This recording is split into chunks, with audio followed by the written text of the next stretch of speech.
kali masuk, maaf ya. Oh, 237 ini. Kalau 338. Artinya yang saya lihat itu di dalam ini ada sebuah tulisan yang tidak mesti harus dibaca ya. Untuk tulisan sebenarnya kita Ayu dan Kak Ayu bisa untuk pengen baca, cuma bapaknya menghalangi. Nggak boleh, nggak boleh.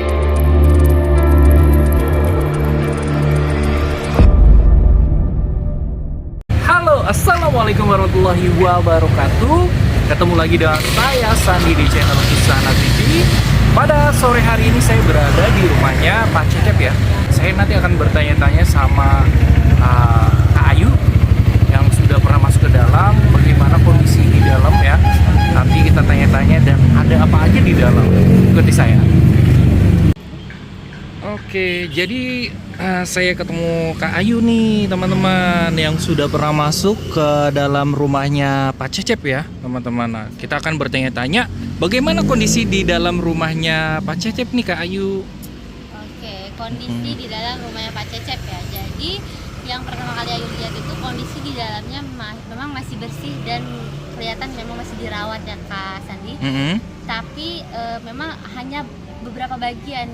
Jadi bagian yang memang Pak Cecep ini tempati atau masih beraktivitas di situ, itu yang masih dirawat. Selebihnya itu terbengkalai ya. Terbengkalai, hancur ya, udah pada hancur.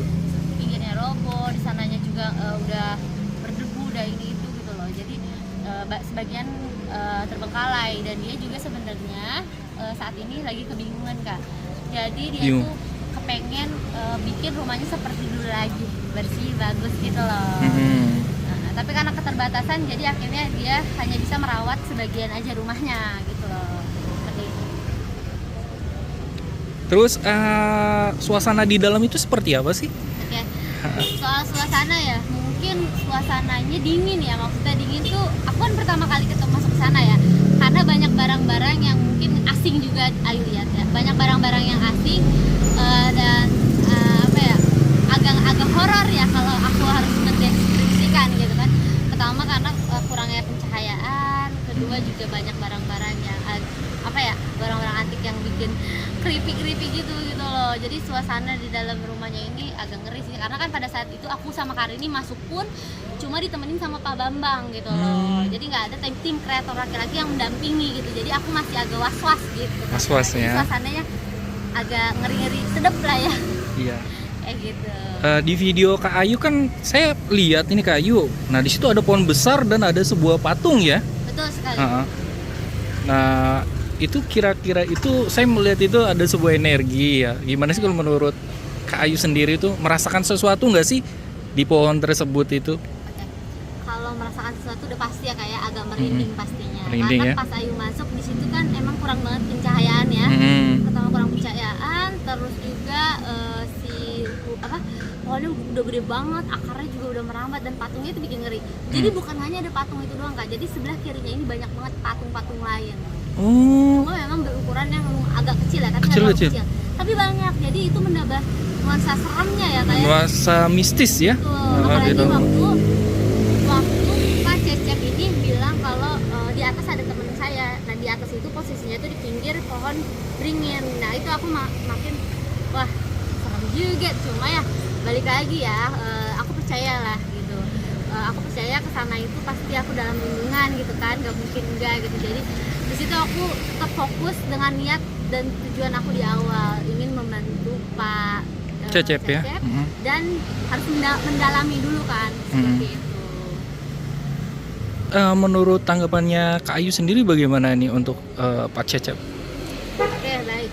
Kalau menurut tanggapan Ayu setelah Ayu ngobrol ya, ini hanya pendapat Ayu pribadi ya.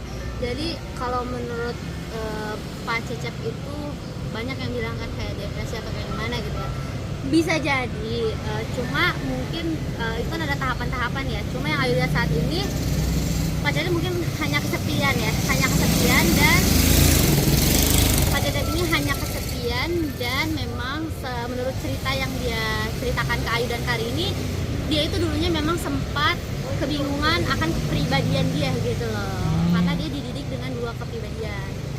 Ibunya yang mendidik dia sebagai feminim dan ayahnya mendidik dia keras karena ayahnya itu militer. Jadi dia kebingungan harus mengikuti kepribadian yang mana bimbang ya, dia bimbang, dia belum bisa menemukan dirinya sendiri. Akhirnya mungkin dia kesepian, setelah kesepian dia tinggal di dalam rumah yang seperti ini. Mungkin dia kayak, mungkin juga kan dia sempat ada bilang kayak ditemenin sama makhluk gitu. Iya. Ya mungkin bisa jadi ya, who knows, siapa yang Iya, tahu gitu benar. kan. Jadi yang menurut memang gimana ya, memang Pak Cecep ini harus kita bantu ya, karena Iya. kasihan dia di masa tuanya sendirian itu. Kita aja sih yang muda kalau kesepian kan memang stres ya, tekanannya lebih besar. Kalau lagi bareng-bareng kan kita bisa menyerap energi positif dari teman-teman Positif. gitu ya.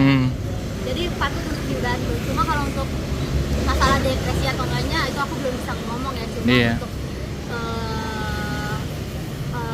apa ya, ada gangguan mental sedikit sih mungkin ada ya kan. Ada ya. Bahkan kita orang-orang normal juga pasti ada lah, punya lah gitu ya. Seperti itu. Kayaknya butuh pendamping hidup ini. Aduh. Iya. Tapi mungkin itu adalah salah satu ya penyebabnya, karena pada saat itu memang ada obrolan ke arah sana juga. Oh gitu, ke Ayu Iya, gitu. betul. Waduh. Jadi dia sempat nanyain umur Ayu, usia Ayu berapa, status Ayu apa. Terus ada pembahasan dia, ya udah kamu jadi istri saya aja kalau gitu, kamu nikah aja sama saya gitu. Agak ini ya. Iya ya. Agak mencengangkan. Iya. Cuma nggak kaget sih, maksudnya nggak bikin Ayu kaget, cuma karena ya dilihat dari riwayatnya kayak dia pernah ditinggalkan, dia kesepian. Namanya lelaki lah pasti butuh pendamping untuk merawat dirinya sendiri gitu. Walaupun dia tertujunya ke Ayu, ya Ayu anggap ya udah biasa aja lah gitu. Yang dibicarakan apa aja sih kemarin itu sama Karini, Ayu berdua kan masuk tuh. Oke, kalau untuk yang dibicarakan sebenarnya banyak banget ya Kak. Dari mulai cerita dia dari masa kecil, dia kuliah di mana, ini itu, dia ceritain semuanya gitu. Oh, yang di ITB itu bener? Yang di ITB itu aduh Ayu kurang nyimak nih. Yang di ITB ini sepertinya bener ya Kak ya, karena dia itu kuliah di beberapa universitas. Jadi Ayu luar nggak biasa terlalu ya. inget ya. Ayu belum bisa menyebutkan. Ayu harus lihat dulu rekamannya gitu. Oh gitu. Sorry banget ya Kak. Iya nggak apa-apa. Nah kalau untuk insinyur ini bener titelnya insinyur ya? Kalau insinyur benar, memang dia pintar banget. Ya, dan memang dia juga menyebutkan beberapa universitas di mana dia kuliah. Ternyata juga sih. Setelah masuk ke rumah bapak, besoknya Ayu tidurnya nggak nyenyak ya. Jadi Iya. Ayu seperti orang ketindihan dan Ayu seperti dikejar sama dua laki-laki. Dua laki-laki. Ya. Tapi wallahu a'lam, bisa jadi itu karena itu capean ya, kita stay positif. Iya. Ya. Sepertinya yang saya lihat itu di dalam ini ada sebuah tulisan yang tidak mesti harus dibaca ya, kayaknya sebuah mantra atau apa nih. Oke. Untuk tulisan sebenarnya kita Ayu dan Karini berusaha untuk pengen baca, cuma bapaknya menghalangi, nggak boleh dibaca katanya. Cuma Ayu nggak tahu ya isinya apa, karena Ayu belum membaca gitu, karena dilarang seperti itu. Oke, terima kasih Kak Ayu infonya. Oke, terima kasih banyak Kak Sandi. Semoga bermanfaat. Sehat selalu ya. Iya. Oke, tadi penjelasan dari Kak Ayu ya teman-teman. Jadi bagaimana kondisi di dalam rumahnya Pak Cecep ya teman-teman ya. Pak Cecep ini itu agak misterius ya bagi saya, misterius sekali ya, dari sebuah penampilannya saja dan cara dia menyambut dari Kak Ayu dan Karini nih teman-teman. Dan di rumahnya ini kan tumbuh pohon beringin ya, cukup besar ya, yang di samping dari musola samping ini nih teman-teman. Di samping sini ada musola nih. Jangan pernah memandang suku, ras, dan agama dalam menolong seseorang ya teman-teman. Tebar selalu kebaikan. Assalamualaikum warahmatullahi wabarakatuh.